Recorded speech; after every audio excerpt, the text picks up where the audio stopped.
Hello, welcome back with me Rian Toples in the Majelis Misteri. Mengungkap misteri, menjadikan yang belum tahu menjadi tahu, yang sudah tahu menjadi semakin tahu. Asik. So, pada video kali ini kita akan mengungkap 5 keris yang paling dicari di dunia. Jangan lupa cari posisi ternyaman, siapkan kopi, udot, dan juga cemilan masyarakat jelata.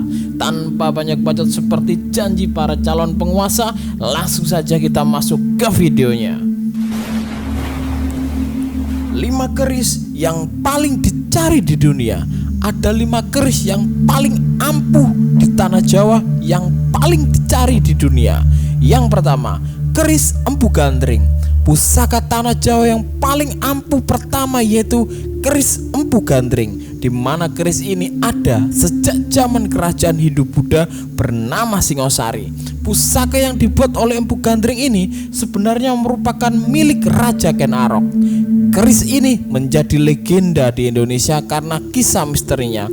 Konon keris ini adalah keris kutukan yang membunuh 7 keturunan kerajaan Singosari, termasuk membunuh Empu Gandring sang pembuat dan Ken Arok sendiri sang pemilik. Aura negatif atau aura jahat di dalam keris Empu Gandring tersebut baru bisa ditaklukkan oleh Raja Jawa dan diberangus di kawah Gunung Kelut. Meski memiliki aura negatif yang sangat kuat, namun pusaka ini masih saja memiliki kekuatan hebat sebagai keris legenda Indonesia. Dahulu keris ini dirancang sebagai senjata Raja Ken Arok, namun apalah daya jika keris ini justru membunuh para raja dan keturunannya sendiri akibat kutukan Empu Gandring. Yang kedua, keris pusaka Kyai Sengkelat. Pusaka tanah Jawa yang paling ampuh berikutnya yaitu keris pusaka Kyai Sengkelat. Pusaka ini merupakan keris peninggalan dari kerajaan Majapahit. Keris ini adalah ciptaan dari Empu Supo Mandragi. Penciptaan keris ini pun amat unik dan penuh misteri. Waktu itu Sunan Ampel memperoleh besi ketika sedang bermunajat. Sunan Ampel kemudian meminta muridnya yang seorang ahli pembuat keris untuk membuat pedang dari besi tersebut.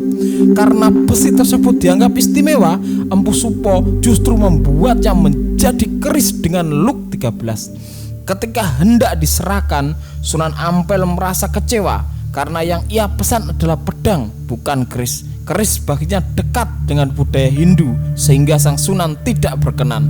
Sunan Ampel pun kemudian meminta supaya keris tersebut diserahkan saja ke Raja Brawijaya V.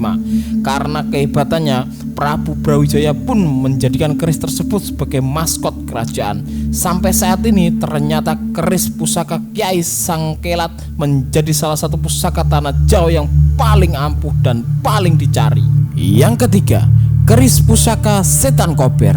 Pusaka tanah Jawa yang paling ampuh selanjutnya adalah keris pusaka Setan Kober, di mana keris ini dibuat oleh Empu Supo Mandragi, juga dari Tuban. Sang empu sebenarnya adalah berkeyakinan Hindu, namun setelah menjadi murid Sunan Ampel, Empu Supo pun berubah menjadi seorang mualaf memeluk agama Islam.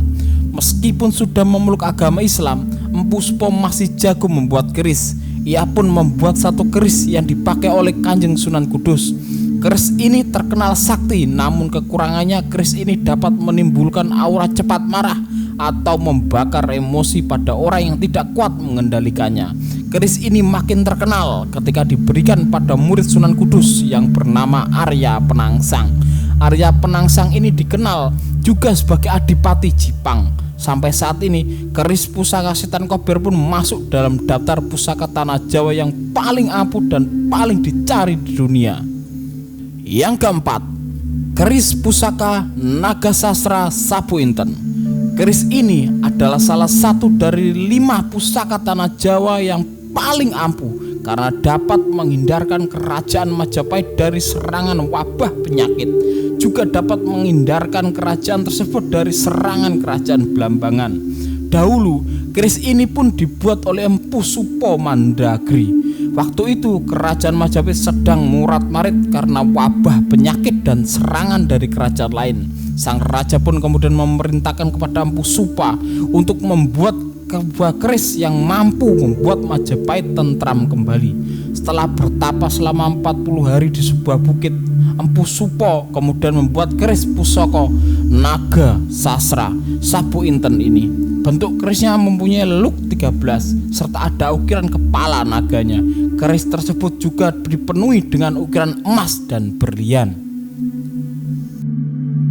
Yang kelima, keris pusaka Kolomunyang milik Sunan Giri. Pusaka tanah Jawa yang paling ampuh yang kelima adalah keris pusaka Kolomunyang. Pusaka bertua ini merupakan milik Sunan Giri. Sunan Giri pada masanya dikenal sebagai tokoh pembaharu. Ia mendirikan sebuah pesantren di daerah Giri di mana para santri-santrinya belajar. Pesantren milik Sunan Giri tersebut makin terkenal. Prabu Brawijaya pun kemudian marah karena menganggap kepopuleran Sunan Giri ini dapat mengancam keberadaan kerajaan Majapahit. Mahapatih Gajah Mada pun kemudian dikirim bersama pasukan prajurit kerajaan Majapahit. Para santri dari Sunan Giri pun menghadap ke pendopo dari padepokan Sunan Giri untuk melapor. Sunan Giri yang saat itu sedang menulis dengan sebuah kalam atau penanya pun kemudian kaget. Pena atau kalam yang ia pegang jatuh dan berubah jadi keris. Keris ini kemudian munyeng-munyeng atau berputar-putar, mengamuk sendiri dan memporak-porandakan para prajurit dari Majapahit tersebut. Sebab itulah keris tersebut diberi nama sebagai kalam munyeng atau pena yang berputar-putar. Akan tetapi sekarang orang-orang lebih suka menyebutnya dengan Kolomunyeng atau raksasa yang berputar-putar. Itulah deretan 5 keris yang paling ampuh dan paling dicari di dunia. Dan kelima-limanya adalah berasal dari Nusantara. Nusantara memang sangat menakjubkan. Oke, thanks for watching. Gua Rian Toples from Majelis Misteri. See you next time guys. Bye bye.